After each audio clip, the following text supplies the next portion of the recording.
Emma Aziza, c'est-à-dire qu'on est au milieu du gué, Mmh. que l'épisode de Méditerranéen 1 n'est pas terminé et que 2, ses conséquences non plus. Effectivement. En fait, on est vraiment au cœur de l'événement en ce moment même. Ce qui est plutôt positif, c'est que ça se passe en pleine journée. Parfois, les surprises viennent quand les événements se déroulent dans la nuit. Là, on a vu effectivement remonter d'Espagne, en fait, ces précipitations diluviennes qui sont arrivées, qui ont causé des dégâts majeurs d'ailleurs sur toute la zone de Figueres, Rosas, etc., donc sur la Costa Brava, et qui ensuite sont arrivées dans les Pyrénées-Orientales. La majeure partie des événements se sont déroulés sur le Biterrois.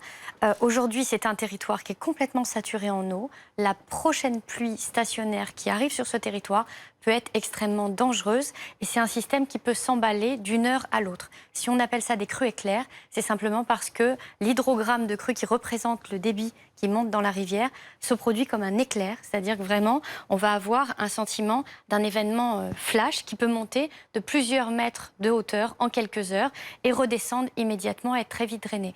Donc on est vraiment entre deux situations. Premièrement, une pluie qui peut être très vite drainée et qui générera des dommages, mais pas des dégâts humains derrière, avec une mise en danger colossale sur le territoire.